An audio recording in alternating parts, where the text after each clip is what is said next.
Hello friends and welcome back. पिछले video में हम लोगों ने सीजीपीएससी के पेपर 7 का पार्ट 1 शुरुआत की थी, जहां पर हम सोसाइटी और सोसाइटी से रिलेटेड जो महत्वपूर्ण लेजिस्लेशन है, कानून है, उनके बारे में हम डिस्कस करना स्टार्ट करे थे। तो पिछले वीडियो में एक क्विक इंट्रोडक्शन, एक रिविजन जैसा मैं आपको दे देता हूं। हम लोगों ने बात किया था कि सोसाइटी होती क्या है, समाज का अर्थ क्या होता है। ठीक है, जहां पर मैंने आपको बताया था समाज क्या होता है, एक डेफिनेट एरिया के यानी कि एक क्षेत्र के लोगों से बना हुआ रहता है, जिसका सबसे महत्वपूर्ण कंपोनेंट क्या होते हैं, लोग होते हैं, पीपल होते हैं। और people that are situated within a definite territory, मतलब कि एक क्षेत्र के अंदर होते हैं। और ये लोगों के बीच में सबसे ज्यादा महत्वपूर्ण क्या होता है, ये एक ही सोशल ग्रुप के होने चाहिए।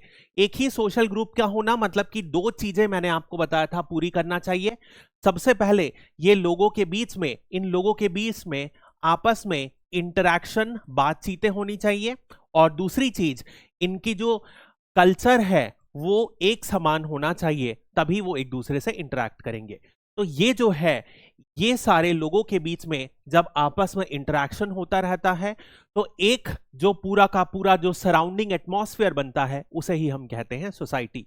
तो a society is made up of people, its interaction within a definite territory or a region, and usually they share a common culture। ठीक है, समाज क्या है, समाज एक कई लोगों के समूह से बनता है जो आपस में एक दूसरे से इंटरैक्ट करते रहते हैं और एक प्रकार की संस्कृति को शेयर करते हैं। यही समाज की डेफिनेशन है।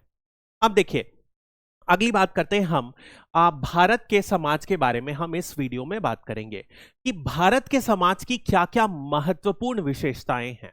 तो ये हम बात करते हैं। तो हम ये चीज डेली लाइफ में फील करते हैं, बहुत सारी चीज हम जानते हैं, वही चीजों से हम स्टार्ट करेंगे। बहुत तो ध्यान से देखिएगा। सबसे पहले हम बात करते हैं कि मल्टी एथनिक सोसाइटी, बहुजातीय समाज।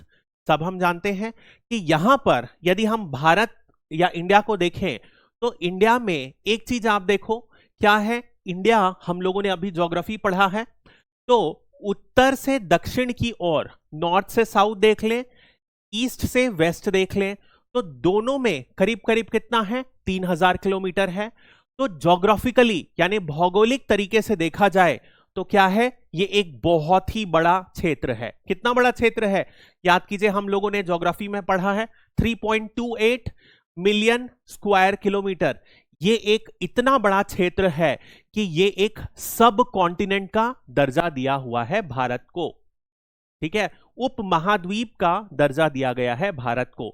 और इस उपमहाद्वीप में हम लोगों ने पढ़ा है कि नॉर्थ वेस्टर्न पार्ट, जो पंजाब वाला क्षेत्र है, वहां से समय समय पर क्या हुआ है, अलग अलग लोगों ने प्रवेश किया है। इस क्षेत्र से अलग अलग लोगों ने प्रवेश किया है, चाहे वो अफगानी हो, चाहे वो ईरानियन हो, फारसी हो, चाहे वो यूरोपियन हो। और अलग अलग नस्ल, हम लोगों ने पढ़ा है, रेस के लोगों ने प्रवेश किया है। साथ ही साथ अलग अलग नेशनैलिटी के लोगों ने भी प्रवेश किया है। और ये जब भारत में आए, इसमें क्या हुआ, आपस में एक दूसरे के साथ इनका मिलन हुआ, इंटरमिंगलिंग हुई। और इसी वजह से आज की डेट में आप देखोगे तो भारत में ना सिर्फ मल्टी एथनिक यानी बहुत सारी जातियां पाई जाती हैं, सभी मेजर धर्म पाए जाते हैं भारत में, जो यहां पर आपको देखने मिलेगा। ठीक है, ये हम जानते ही हैं, बहुत ही बेसिक चीज है। अगली चीज जो है, बहुभाषी समाज है हमारा, ये भी हम जानते हैं। यदि हम जब पॉलिटी पढ़ेंगे तो संविधान में हम देखेंगे एक शेड्यूल होता है, वो शेड्यूल 8 है। उस शेड्यूल 8 में यदि आप देखोगे तो टोटल भारत में 22 ऑफिशियल लैंग्वेजेस जो हैं वो भारत का संविधान रिकॉग्नाइज करता है। इसके बाद यदि आप देखोगे तो बहुत ही ज्यादा भाषाएं हैं जो संविधान के अलावा हमारे कहां हैं, हमारे आसपास बोली जाती है। इसी वजह से एक बहुत ही पॉपुलर फ्रेज है जो कहा जाता है, भारत के हर 4 कोश में भारत की भाषा बदल जाती है। ठीक है, हर 2 कोश में भारत में पानी बदल जाता है और हर 4 कोश में नई भाषा मिल जाती है। तो ये क्या दिखाता है कि भारत में बहुत सारी भाषाएं बोली जाती है। यदि आप एक भाषा देखोगे, हिंदी भाषा, तो हिंदी भाषा जो हिंदी प्रदेश राज्य है उनमें भी इतने प्रकार की हिंदी से डिराइव्ड भाषा हैं, जैसे कि हो गई भोजपुरी, अवधी हो गई, अपनी छत्तीसगढ़ी हो गई, मध्य प्रदेश की हो गई, मगधी हो गई, मैथिली हो गई, इतनी भाषाएं हैं जिनकी कोई गिनती ही नहीं है। ठीक है, तो इसी वजह से भारत क्या है, एक बहुभाषी देश है, मल्टीलिंगुअल स्टेट। ठीक है, अब नेक्स्ट यदि हम देखें तो मल्टी क्लास, बहुवर्गीय समाज। अब देखिए, जब भी हम वर्ग की बात करते हैं, क्लास की बात करते हैं, तो नॉर्मली जो क्लास की डेफिनेशन आप सोशियोलॉजी के टर्म्स में देखोगे तो वो होती है इकोनॉमी के टर्म्स में। तो इकोनॉमी के टर्म्स में क्या होता है, नॉर्मली आप देखोगे तो जैसे कि हमने सोसाइटी में देखा है, एक जो होते हैं रिच क्लास होते हैं, एक जो होते हैं पुअर क्लास होते हैं। इसके अलावा दोनों के बीच में बहुत सारे लोग अलग अलग ग्रेडेशन में आते हैं, जिसमें मुख्यतः एक जो है मिडिल क्लास भी आती है। तो यानी कि ये जो है ये इकोनॉमी के दृष्टिकोण से कि उनकी कितनी आय है उस बेसिस में क्लास डिफाइन किया गया है। लेकिन क्या क्लास सिर्फ और सिर्फ पैसे या आय के टर्म्स में हो सकती है? जरूरी नहीं है, बहुत तरीके से हो सकती है। उदाहरण के लिए यदि आप चाहो तो क्या कास्ट भी एक प्रकार की, जाति भी एक प्रकार की क्लास है? बिल्कुल है। यानी कि भारत एक ऐसा देश है जहां बहुत सारे रिलीजन के लोग रहते हैं, बहुत सारी भाषा बोलने वाले लोग रहते हैं, बहुत सारी जाति वाले लोग रहते हैं। इनफैक्ट मैं आपको एक बहुत मस्त बात बताता हूं, यदि आप क्रिश्चियंस में जाओगे तो बहुत सारे आप देखोगे ये जो क्रिश्चियंस हैं, यूएस में आप चले जाओ, यूरोप में चले जाओ, तो इनमें कास्ट डिवीजन नहीं होता है। लेकिन आप इंडियन क्रिश्चियन में देखोगे, खासकर जो कन्वर्टेड क्रिश्चियन हैं, कन्वर्टेड क्रिश्चियन जो हैं, मेनली जब क्रिश्चियंस आए तो उन्होंने क्या किया, जो ट्राइबल बेल्ट हैं, आदिवासी बेल्ट वाले लोगों में से क्रिश्चियनिटी में उन लोगों को कन्वर्ट किया। तो जब ये कन्वर्ट हुआ तो क्या पाया गया कि ये जो ट्राइबल का कल्चर है या जो कन्वर्टेड कल्चर है, जो हिंदुइज्म से इंस्पायर्ड था, सनातन धर्म से इंस्पायर्ड था, उनका जो कास्ट सिस्टम है वो क्रिश्चियनिटी और इस्लाम ने भी अडॉप्ट कर लिया। तो यदि आप देखोगे भारत के जो इस्लाम और क्रिश्चियनिटी है, इसमें भी जाति का ग्रेडेशन आ चुका है, जो कहीं भी और देश में, किसी भी और देश में नहीं पाया जाता है। तो ये जो है ये भारत की एक विशिष्ट मतलब एक अलग चीज है जो अडॉप्ट किया गया है। नेक्स्ट हम सब जानते हैं पैट्रियार्कल सोसाइटी, यानी कि पुरुष प्रधान समाज जो है वो है हर फैमिली में। चाहे यदि आप देख लो समाज में, सोसाइटी में देख लो, तो मेजर जो डिसीजन मेकर कौन होता है वो होता है मेल। यदि आप फैमिली में देख लो तो फैमिली में भी जो होते हैं घर के जो पिता होते हैं, पिता या भाई जो बड़े होते हैं, वो सबसे ज्यादा डिसीजन लेते हैं। और जो इनहेरिटेंस है, यानी कि जो फैमिली नेम आगे चलता है, वो भी किसके जरिए चलता है, मेल मेंबर के से आगे चलता है। इसी वजह से पुरुष का डोमिनेशन है हर स्फीयर के टर्म्स में। चाहे आप मेल डोमिनेंस देख सकते हो किस टर्म्स में, जॉब में, यानी कि अर्थव्यवस्था में पुरुष ही पैसा कमाते हैं। इसके बाद सामाजिक रोल से जो महत्वपूर्ण रोल्स हैं जितने भी, उसमें भी पुरुष लीडिंग रोल प्ले करते हैं। और इसी वजह से फीमेल एम्पावरमेंट या जो फीमेल का स्टेटस है पुरुष के बराबर नहीं है हमारी सोसाइटी में। ठीक है, ये हो गया। नेक्स्ट हम बात कर सकते हैं यूनिटी इन डाइवर्सिटी, यानी अनेकता में एकता। बहुत सारी चीज ये हमने ज्योग्राफी में भी पढ़ा था। कैसा होता है, यदि आप भारत की बात करोगे तो भारत में कोई भी चीज देखो, जैसे कि ज्योग्राफी, यानी कि हम जलवायु, ज्योग्राफी में सबसे पहले हम जलवायु या क्लाइमेट की बात करें तो भारत में इतना ज्यादा डाइवर्सिटी है। जैसे कि एक तरफ डेजर्ट है, रेगिस्तान है, वहीं दूसरे तरफ पे लद्दाख जैसा भी बिल्कुल ठंडा प्रदेश है, वहीं बाकी जो क्षेत्र है वहां पर एवरेज टेम्परेचर भी पाया जाता है।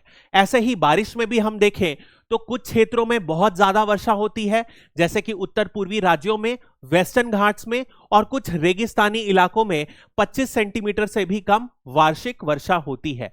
लेकिन उसके बाद भी एक फंडामेंटल एस्पेक्ट ऑफ यूनिटी है। वो यूनिटी क्या है, आइए समझते हैं। जैसे कि यदि आप देखोगे तो भारत क्या है, मुख्यतः एक कृषि देश है, एग्रीकल्चर देश है। तो यहां पर कृषि से रिलेटेड बहुत सारे त्योहार मनाए जाते हैं। तो चाहे वो आप पंजाब में हो चाहे केरल में हो, सबके बाद जब अनाज उग जाता है तो किसान जरूर किसी ना किसी त्योहार को मनाता है। चाहे वो उसे आप बोल लो पंजाब या उत्तर भाग में उत्तर यदि उत्तर प्रदेश वगैरह में आप बोल दो मकर संक्रांति, पंजाब में इसे लोहड़ी बोल दो, या तो फिर आप इसे बोल दो कुछ और नाम से बोल दो, पोंगल बोल दो साउथ में, ठीक है, ओनाम बोल दो, ओन्नम बोल दो, तो अलग अलग नाम से बोला जाता है। लेकिन त्योहार का जो अर्थ है वो है कि जो उपज निकली है उसके लिए हम भगवान को थैंक यू बोल रहे हैं। तो ये जो है ये एक प्रकार की यूनिटी है, भले ही कितना भी अंतर क्यों ना हो, ऐसा ही सब चीज में देखा जाता है।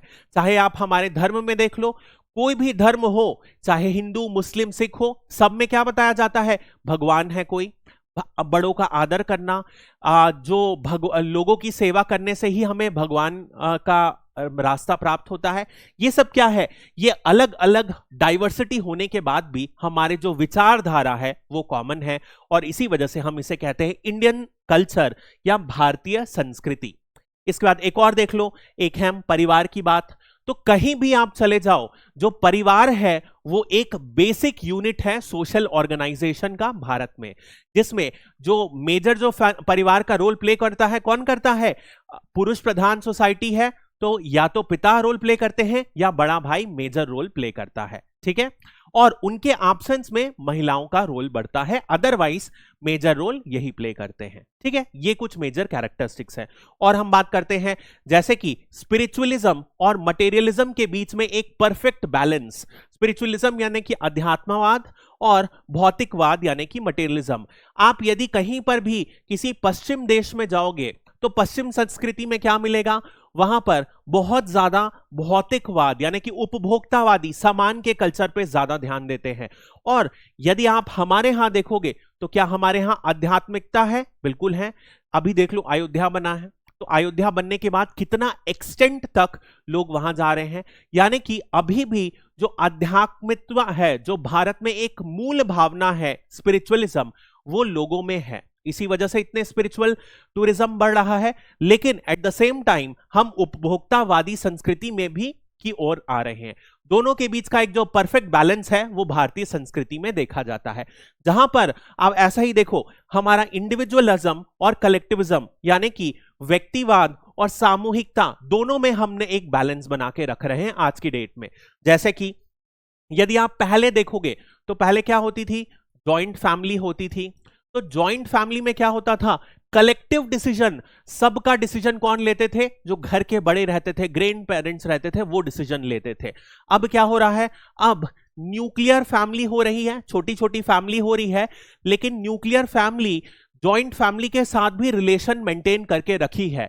यदि आज की डेट में कोई शादी करके कोई बच्चा अपने पेरेंट्स से अलग रह रहा है तो वो नॉर्मली आप देखोगे भारतीय संस्कृति में जॉब के कारण वो किसी दूसरे शहर में चले गया है, लेकिन उसके बाद भी उसके जो रिलेशन है अपनी फैमिली से मेंटेन्ड है, वो बकायदा पैसा भेजते रहता है, बकायदा फेस्टिवल्स अटेंड करते रहता है। इसका मतलब क्या है, दोनों के बीच में यानी कि इंडिविजुअलिज्म, व्यक्तिवाद और सामूहिकवाद, दोनों के बीच में भारत की जो फैमिली डेवलप हुई है वो एक परफेक्ट बैलेंस रिलेशनशिप बना के रखी है।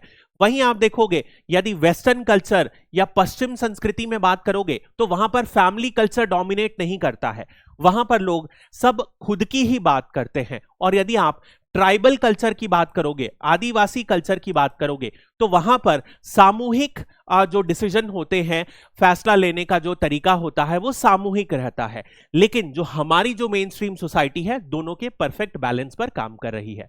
नेक्स्ट यदि आप बात करोगे अडेप्टेबिलिटी यानी कि अनुकूलन क्षमता, बहुत सारी चीजें हुई हैं। जैसे आप देखो पहले हमारे यहां क्या चलता था, सती प्रथा चलती थी। पहले जो कास्ट बेस्ड डिस्क्रिमिनेशन थे, जाति के बेसिस पर जो भेदभाव थे वो बहुत ज्यादा थे। लेकिन जैसे ही हमारा संविधान आया तो क्या हुआ, सती की जो प्रथा थी वो क्या हुआ, खत्म कर दी गई। और आज की डेट में क्या होता है, सती जैसी कोई प्रथा नहीं है।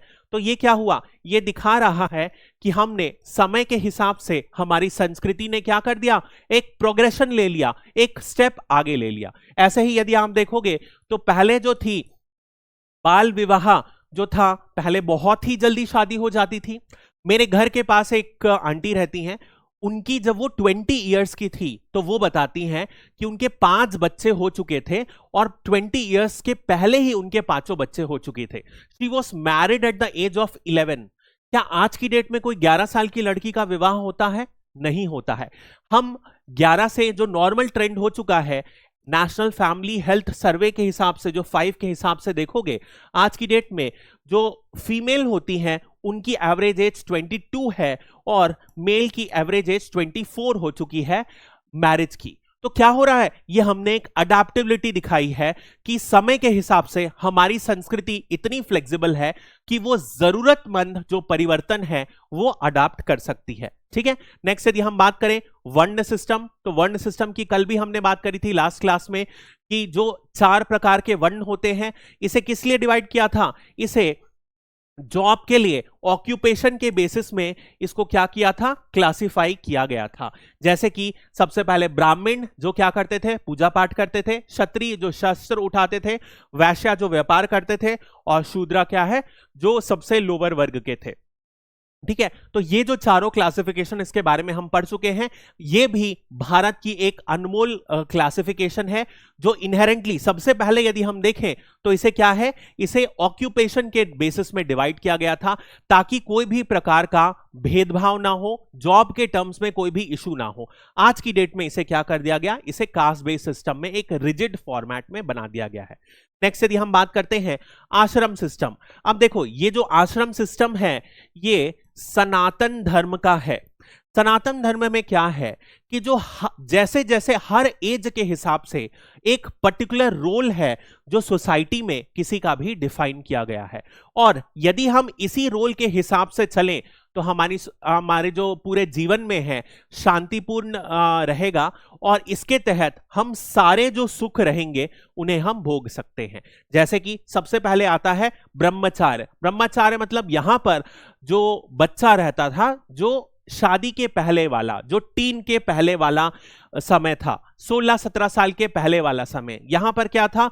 वो बच्चा जो जाता था, वन में जाता था, गुरुकुल में अटेंड करता था शिक्षा, और गुरु उनको शिक्षा प्रदान करते थे। ब्रह्मचार्य में क्या था? सबसे महत्वपूर्ण एम गुरु से शिक्षा प्राप्त करना। फिर नेक्स्ट आता है गृहस्थ। गृहस्थ में गृहस्थ जीवन स्टैब्लिश करना, जहां पर उसे क्या करना है? अपने परिवार का पालन करना है, परिवार स्थापित करना है, विवाह करना है, बच्चे पैदा करना है, सामाजिक कार्य कर जितने भी हैं, सामाजिक दायित्व उसे मिलाना, उसे पूरा करना है, सोशल रिस्पॉन्सिबिलिटीज को पूरा करना है। उसके बाद क्या हुआ? जब वो सोशली सारे अपनी रिस्पॉन्सिबिलिटी दायित्वों से मुक्त हो जाता है तो वो क्या करेगा? वन की ओर प्रस्थान करेगा, और अल्टीमेटली वहां पर वो जाके क्या लेगा? संन्यास ले लेगा। तो ये जो है, ये 4 सिस्टम है आश्रम सिस्टम, जो अलग अलग एज के हिसाब से सनातन धर्म में डिफाइन किया गया है। एक और चीज जो है, कर्मा की थ्योरी जो है हम जानते ही हैं। ठीक है, कर्मा थ्योरी क्या होता है? जब तक हमारे कर्म जैसे रहेंगे उसी बेसिस में हमारा अगला जन्म डिसाइड होता है, और जब तक हमारे कर्म बैलेंस आउट नहीं होते रहेंगे तब तक हमारा पुनर्जन्म होता रहेगा, जब तक हम पुराने जन्म के कर्म को बैलेंस ना कर सके। तो ये जो सारी चीजें हैं ये हम ऑलरेडी जानते हैं, भली भांति हम अपने कल्चर से ये सब बेसिक एस्पेक्ट से परिचित है, तो इसमें मैं बहुत ज्यादा टाइम नहीं वेस्ट किया हूं। नेक्स्ट एक इंपॉर्टेंट टॉपिक जो अपन स्टार्ट करेंगे वो है सोशल लेजिस्लेशन, यानी कि सामाजिक विधान। इसके बारे में समझते हैं। अब देखिए, होता क्या है, हम बात कर रहे हैं सोसाइटल लेजिस्लेशन की। इसका मतलब क्या होता है? ऐसा नहीं है, देखो ये 2 चीजों का से बना हुआ है, सोसाइटी और लेजिस्लेशन, यानी कि सामाजिक कानून। यानी कि ये कानून तो ला रहा है, कानून कौन लाता है? कानून लाता है देश का जो पार्लियामेंट है वो लाते हैं। यानी कि जब भी स्टेट सेंटर में पार्लियामेंट या स्टेट लेवल पर जो लेजिस्लेचर रहता है वो जब एक कानून को लाते हैं तो वहां से कानून जब पार्लियामेंट में यानी कि लोकसभा राज्यसभा में पास हो जाता है, राष्ट्रपति का उसे एसेंट मिल जाता है, तब वो कानून बन जाता है। ऐसे कानून जो सामाजिक स्थिति को बदलना चाह रहे हैं वो कहलाते हैं सोसाइटल लेजिस्लेशन। तो बात समझ में आई? सोसाइटल लेजिस्लेशन क्या है? समाज की जो बेसिक तत्व हैं उनको मॉडिफाई करने के लिए यदि कोई कानूनी प्रावधान लाया गया उसे कहा जाता है सोसाइटल लेजिस्लेशन। जैसे कि एक 2018 में एक मोदी सरकार ने लॉ लाया ट्रिपल तलाक। अब ट्रिपल तलाक का क्या था कि 3 बार यदि कोई मुस्लिम तलाक तलाक तलाक बोल देता है तो उससे उसका डिवोर्स हो जाता है मेल फीमेल का। ये उनका कुछ सर्टेन एस्पेक्ट्स थे। तो एक एस्पेक्ट ऑफ ट्रिपल तलाक को बैन कर दिया गया। ये कहा गया कि इससे क्या हो रहा है कि जो मुस्लिम जो विमेन थी उनका क्या हो रहा है, उनके जो मौलिक अधिकार हैं, उनके जो फंडामेंटल राइट्स हैं, उनका हनन हो रहा है। इस वजह से क्या हुआ, इस वजह से आप देखोगे इस प्रैक्टिस को बैन कर दिया गया, ट्रिपल तलाक को बैन कर दिया गया। अब क्या ये सही है गलत है मैं इस पे नहीं जाऊंगा। इससे हुआ क्या, ये एक सोसाइटी के बेसिक एस्पेक्ट में, एक रिलीजन के बेसिक एस्पेक्ट में चेंज लाया गया। इसी वजह से इसे क्या कहा गया, सोसाइटल लेजिस्लेशन। बात समझ में आ गई। समाज के एक महत्वपूर्ण तत्व को, एक महत्वपूर्ण प्रिंसिपल में बदलाव लाने की कोशिश की गई। किस के द्वारा, लॉ के द्वारा, कानून के द्वारा लाने की कोशिश की गई, इसीलिए ये एक सामाजिक कानून बन जाता है। ठीक है, ये बेसिक है। अगली हम बात करते हैं कि इसकी जरूरत क्यों है। जैसे कि अब मैं आपको एक और बताता हूं। एक कुछ समय से आप देख रहे होंगे कि जुवेनाइल डेलिक्वेंसी क्या होता है, बाल अपराध बहुत ज्यादा बढ़ रहे हैं। 2013 में क्या हुआ था, निर्भया गैंगरेप, 2012 में निर्भया गैंगरेप इंसिडेंट हुआ था। उसमें एक जो पर्सन था वो 18 साल से कम का था, 16 से 18 की उम्र के बीच में था, 18 साल जस्ट अचीव करने वाला था। अब हुआ क्या, उसने एक बहुत ही बेहद ही शर्मनाक कांड किया जिससे पूरे भारत का नाम खराब हुआ। ऐसी स्थिति में पूरे स्तर पर, पूरे समाज पर ने एक दबाव लगाया सरकार के ऊपर कि ऐसे अपराधी को, जो भले ही बालक क्यों ना हो, बालिक क्यों ना हो, जुवेनाइल क्यों ना हो, उसे भी पनिशमेंट देनी चाहिए। तो ये क्या था, ये समाज की तरफ से सरकार को दबाव लगाया गया। और इसकी वजह से, इस दबाव में गवर्नमेंट ने क्या किया, गवर्नमेंट ने एक लॉ पास किया। उसने पास किया क्रिमिनल अमेंडमेंट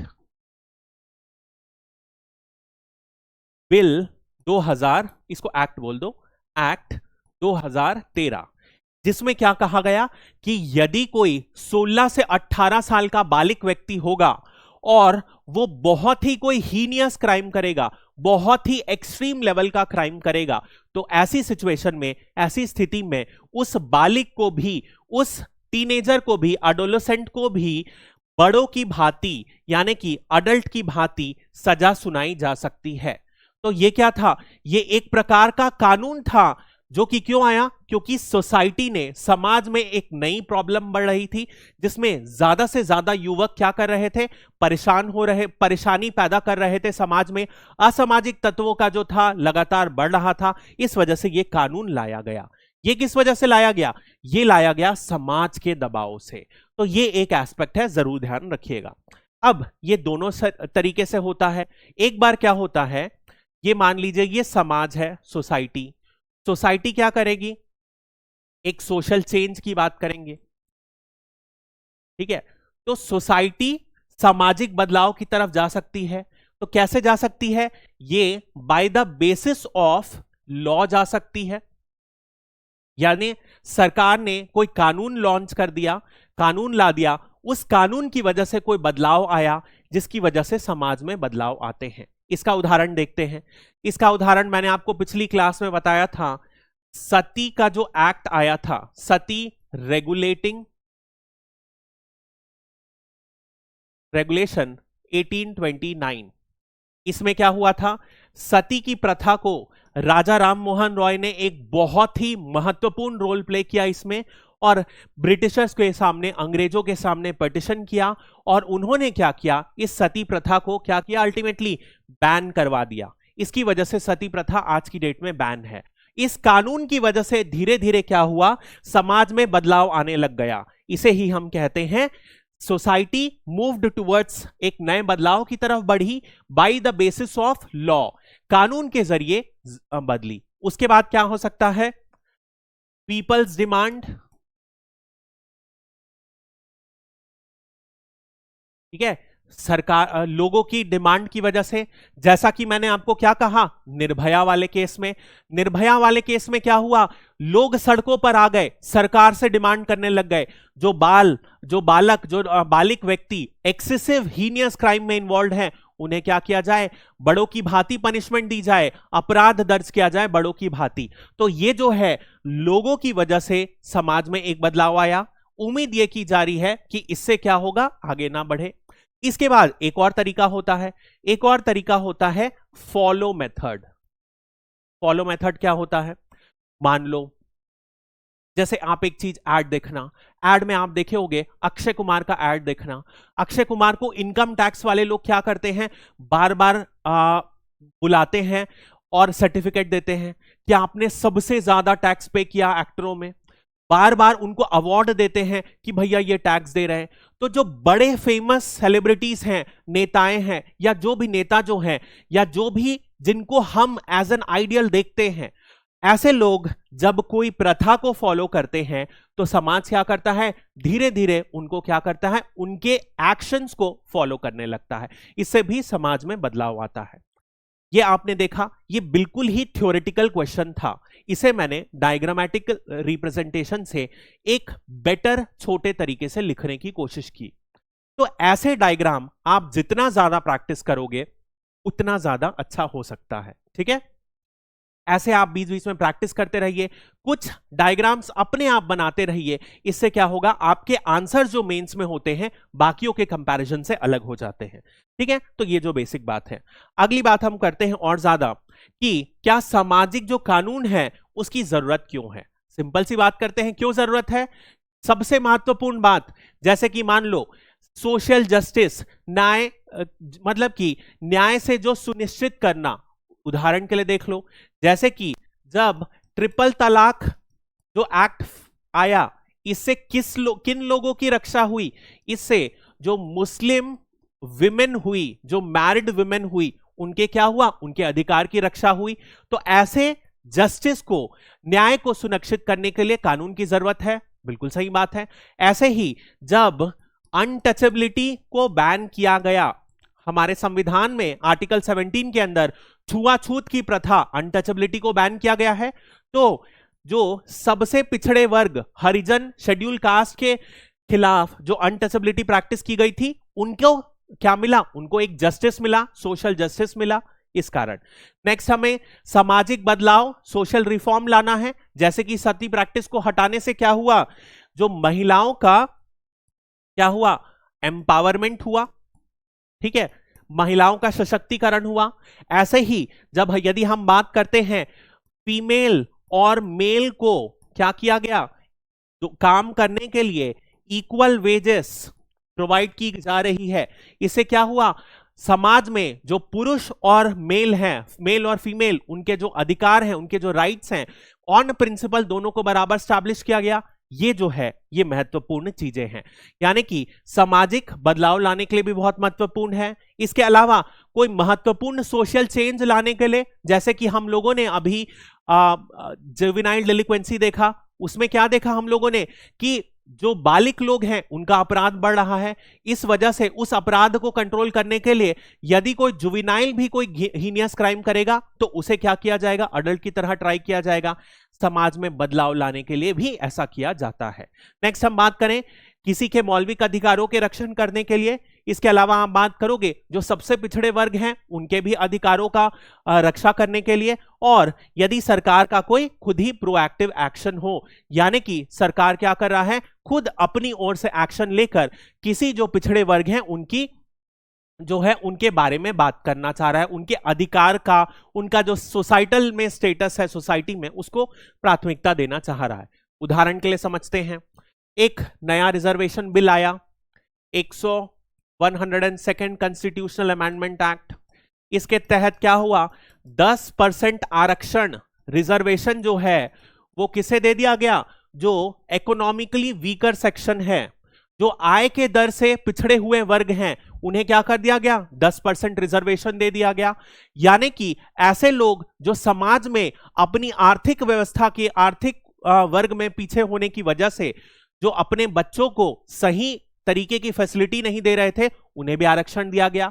तो ये क्या हुआ, ये एक ऐसा स्टेप हुआ जो सरकार ने खुद अपने प्रोएक्टिव मेजर्स में लिया, जिसके जरिए जो आर्थिक रूप से जो पिछड़े लोग थे उनको आगे बढ़ाने के लिए सरकार ने कदम लिया। तो ये भी क्या है, एक सामाजिक लेजिस्लेशन या सोसाइटल लेजिस्लेशन है। बात समझ में आई? तो ये बहुत कारणों से किया जाता है, ये सारे पॉइंट्स आपको ध्यान में रखना चाहिए।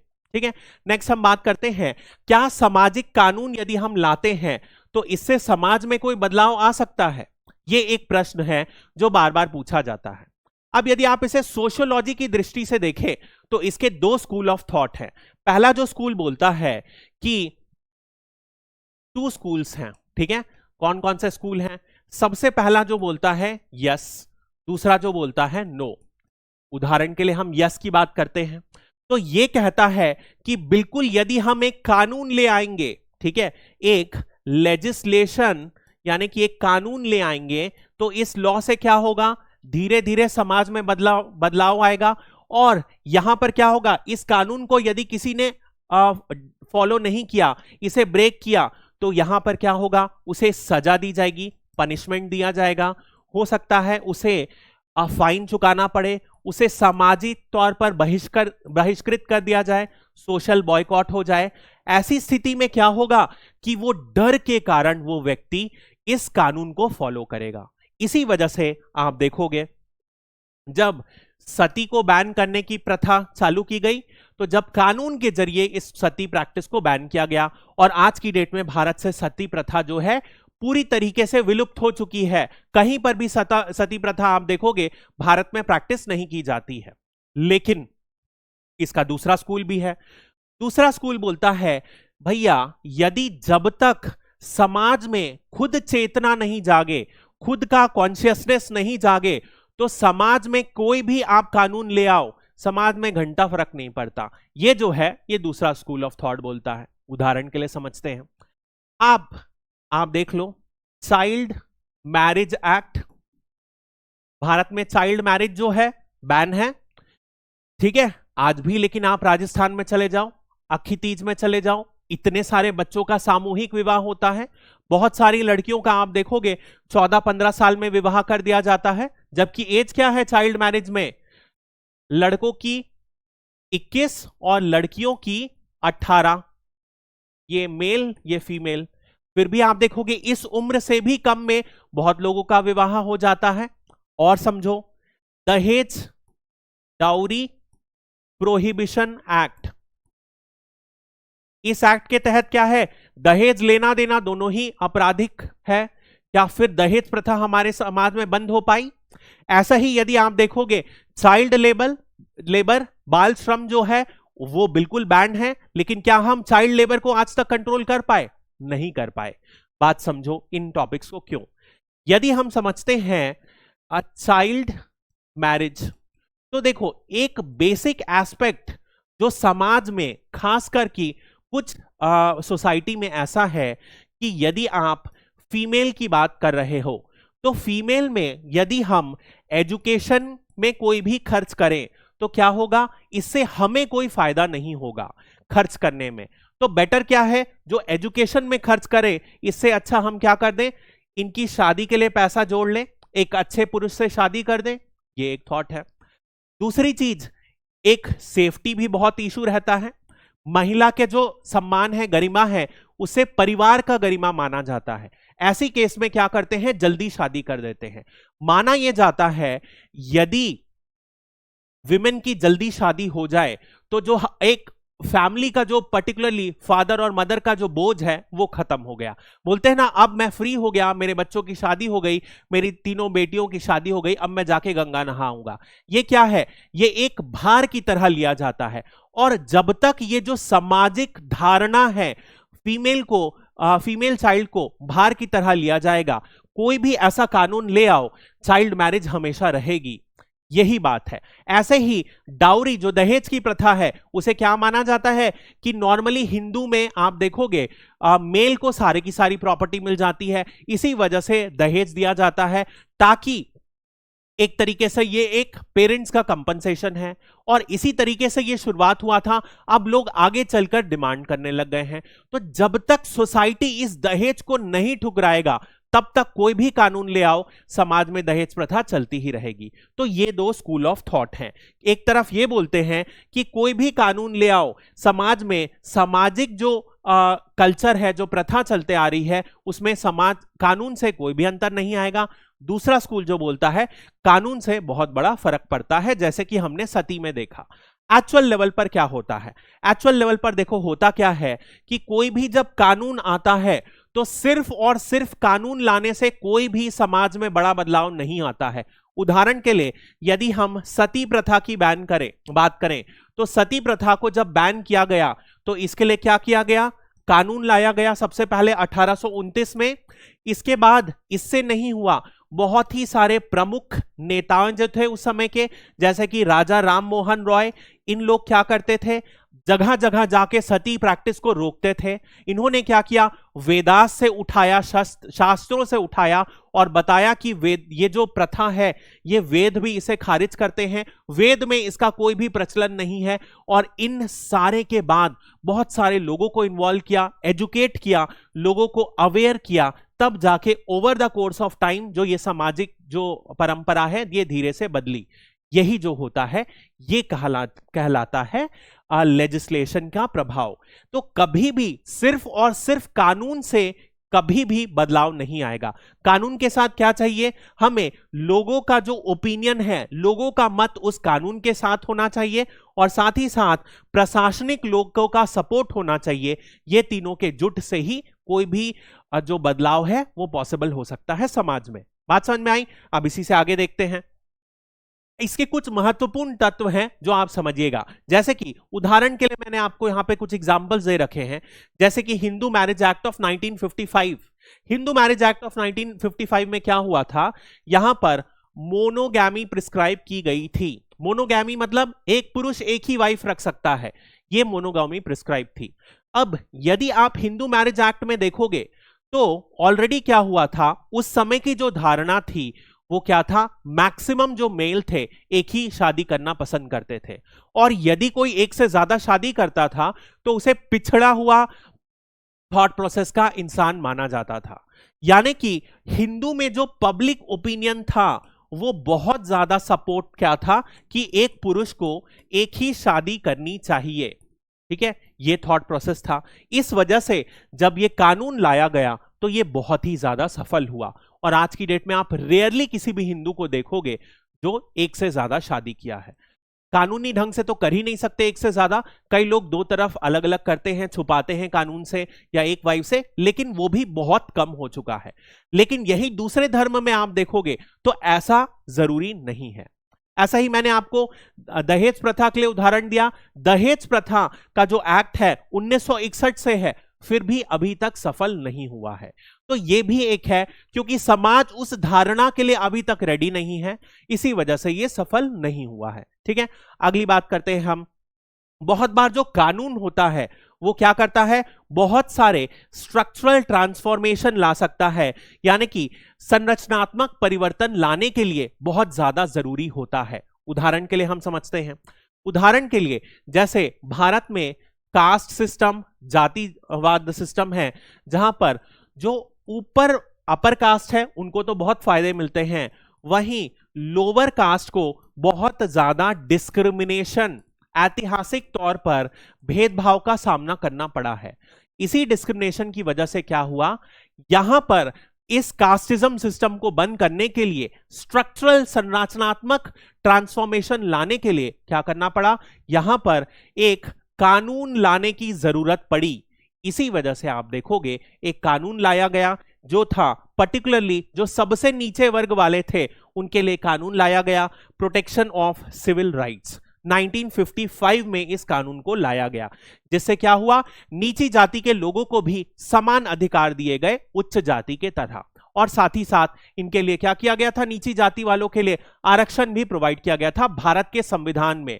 तो ये जो पूरा का पूरा सिस्टम था, जहां पर ऊंच नीच का सिस्टम था, जो ये ऐतिहासिक तौर पर पिछड़े स्तर पर थे, इन्हें बराबर करने के लिए कॉन्स्टिट्यूशन में एक आरक्षण का कॉन्सेप्ट लाया गया, जो माना गया कि समय के साथ उच्च और नीच पूरा का कॉन्सेप्ट खत्म हो जाएगा।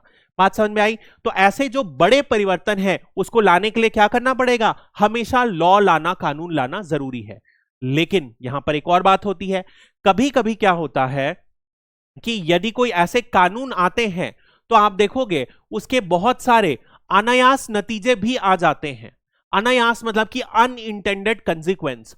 तो कभी भी ऐसा कानून बनाया जाए तो बहुत ज्यादा ध्यान रखना पड़ता है। उदाहरण के लिए मैं आपको बताता हूं, 1999 में भारत और पाकिस्तान के बीच एक युद्ध हुआ जिसे हम कहते हैं कारगिल वॉर। भारत जीत गया, लेकिन बहुत सारे सैनिकों की जो है इस पूरे के पूरे प्रोसेस में डेथ हो गई थी। तो बहुत सारी जो महिलाएं हैं वो क्या हो गई थी? विधवा बन गई थी। अब भारत सरकार ने जो कंपनसेशन दिया वो इन विडो को दिया। इन जो सोल्जर थे, जो मृत हुए, जो मार्टिर हुए, उन्हीं की जो विधवा थी उन्हें कंपनसेशन दिया गया। मान लीजिए 10 लाख रुपए दिया गया। अब ये 10 लाख फैमिली को नहीं दिया गया, उनकी विधवा को दिया गया। ये किस लिए दिया गया? ताकि ये जो विधवा है इन्हें किसी भी तौर पर अपने परिवार से कोई भेदभाव का सामना करना पड़े और इनका सशक्तिकरण हो, इन्हें समाज में दबके ना रहना पड़े। लेकिन इसका कंसिक्वेंस क्या हुआ? जबरदस्ती एक पाया गया, बाद में एक स्टडी की गई, उसमें यह पाया गया। इसके बाद हुआ क्या? बहुत सारे ब्रदर इन लॉ, यानी कि जो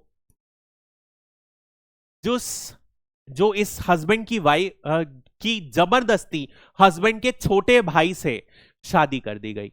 अब इस वजह से क्या हुआ? इस सामाजिक कानून का जो एम था वो क्या था? एक बहुत ही अच्छा एम था, लेकिन उसका जो कंसिक्वेंस हुआ वो इसी विडो के लिए बहुत ज्यादा नकारात्मक साबित हुआ, क्योंकि फोर्सफुली घर वालों ने क्या किया? पैसे की लालच में उसी के जो मार्टिर हुआ है उसी के छोटे भाई से उसकी शादी कर दी है। समझ में आया? तो इस विडो की स्थिति जो है और ज्यादा खराब हो गई परिवार में, और ज्यादा समाज में खराब हो गई। इसे ही कहते हैं अनएक्सपेक्टेड कंसिक्वेंसेस, अनइंटेंडेड कंसिक्वेंसेस। तो यदि हम समाज में कोई कानून लाने की कोशिश कर रहे हैं तो कहने का अर्थ यह है कि बहुत गहरा अध्ययन करने के बाद ऐसे कानून लाने की कोशिश करना पड़ेगा। ठीक है, this is one important aspect. अब इसी के साथ यदि हम देखते हैं, यदि कोई डोमिनेंट माइनॉरिटी ग्रुप जो है वो भी कोई बड़ा चेंज लाने की कोशिश करे तो उसके माध्यम से भी समाज में बड़े परिवर्तन आ सकते हैं। फॉर एग्जाम्पल आप देखो, यदि कोई भी जो हमारे रिनोन्ड ग्रुप्स हैं, जैसे कि आज की डेट में यदि कोई रिलायंस ग्रुप, अंबानी परिवार ने कोई बड़ा परिवर्तन लाने की कोशिश करी, कैसे परिवर्तन लाया? आप देखो, इन्होंने लॉन्च किया जियो प्लेटफॉर्म, और जियो की वजह से पिछले 10 सालों में आप देखोगे बहुत सारे सामाजिक बदलाव आ गए हैं। इंटरनेट का यूज बढ़ गया है, उसकी वजह से बहुत सारे समाज में प्रैक्टिसेस हो पाई, जैसे कि यूपीआई लॉन्च हो गया। इसकी वजह से हमारा ई कॉमर्स पर प्लेटफॉर्म ज्यादा बढ़ गया। इसकी वजह से समाज में जो है कुछ और चेंजेस आए, जैसे कि आप देखोगे क्राइम्स बढ़ गए, ई क्राइम्स बढ़ गए। तो ई क्राइम्स यानी कि जैसे कि आपने मूवीज देखी होगी, जामतारा मूवी, मेवात क्षेत्र में क्या हो रहा है, बहुत सारे ऐसे ई क्राइम्स बढ़ गए हैं। इन सारे का जड़ क्या है? कहीं ना कहीं आप देखोगे जो माइनॉरिटी ग्रुप ने चेंजेस लाया उसकी वजह से कुछ डायरेक्ट इंपैक्ट होते हैं और कुछ इनडायरेक्ट इंपैक्ट होते हैं। ठीक है, जो समाज में बदलाव आते हैं। तो यदि हम आमतौर पर बात करें, आमतौर पर यदि हम बात करेंगे तो समाज में बदलाव लाने के कौन कौन से तरीके होते हैं? समाज में बदलाव लाने के कुछ मेजर तरीके होते हैं। ठीक है, यदि हम चेंज की बात करें, समाज में बदलाव लाने के कौन कौन से तरीके होते हैं? सबसे पहले एक तरीका होता है, हमने लॉ के माध्यम से देखा, कानून के माध्यम से, जैसे कि एग्जाम्पल सती बैन 1829 में। दूसरा यदि हम बात करें लोगों की डिमांड, ठीक है, तो पीपल्स डिमांड, जैसे कि उदाहरण के तौर पर हम बात करें तो आफ्टर निर्भया कांड लोगों ने डिमांड किया तो कानून में और ज्यादा कठिन जो कानून को लॉन्च किया गया था। तीसरा यदि हम बात करें तो यदि कोई डोमिनेंट ग्रुप जो है, कोई डोमिनेंट माइनॉरिटी ग्रुप जो चेंज करना चाहे उसके जरिए भी चेंज आता है। और कई सारे और तरीके हैं। यदि कि फॉर एग्जाम्पल यदि कोई एनजीओ सिविल सोसाइटी चेंज लाना चाहे तो ये सबसे ज्यादा कारगर तरह का है, क्योंकि ये नीचे से ऊपर की ओर काम करते हैं, समाज में पहले बदलाव लाते हैं। जैसे कि आप देखोगे बहुत सारे ऐसे एनजीओस हैं, बचपन बचाओ आंदोलन देख लो। इस एनजीओ ने क्या किया, जो चाइल्ड लेबर में काम कर रहे हैं उनको घर घर जा से छुड़ाया और ट्रैफिकिंग जैसी एक्टिविटी से रोक लगा रहे हैं। तो जहां पर बचपन बचाओ आंदोलन जैसे मध्य प्रदेश के कुछ क्षेत्रों में इनका बहुत एक्टिव इन्वॉल्वमेंट है, वहां पर इनके जो इंपैक्ट है बहुत ही ज्यादा है। इसी वजह से ये भी सोशल चेंज लाने का एक बड़ा कारण बने हैं। तो कुल मिला के अभी तक जो हमारा कंक्लूजन है वो हम उसी पॉइंट पर टिके रहेंगे कि क्या सामाजिक बदलाव लाया जा सकता है कानून के जरिए। बिल्कुल सामाजिक बदलाव लाया जा सकता है, लेकिन सिर्फ और सिर्फ कानून पर्याप्त नहीं है, उसके साथ हमें लोगों के साथ मिलकर काम करना पड़ेगा। लोगों का जो एटीट्यूड है, लोगों की जो वैल्यू है, उनमें भी परिवर्तन लाना पड़ेगा। और फाइनली जब लोगों की वैल्यू में परिवर्तन आएगा तो प्रशासनिक यानी कि एडमिनिस्ट्रेटिव जो मशीनरी है उसको यूटिलाइज करते हुए यदि हम काम करें तब जाके हमें समाज में कोई परिवर्तन दिखाई देगा और हमारा समाज जो है सही दृष्टि में एक प्रोग्रेस की ओर आगे बढ़ेगा। तो ये जो है बेसिक सोसाइटल लेजिस्लेशन के बारे में था। अब नेक्स्ट वीडियो से हम जो महत्वपूर्ण लेजिस्लेशन जो है, लॉज जो हैं सिलेबस में दिए गए हैं, उनको एक एक को उठाएंगे और हम डिटेल में उसके सारे इंपॉर्टेंट प्रोविजन डिस्कस करेंगे। ठीक है, अभी के लिए इतना ही। Thank you.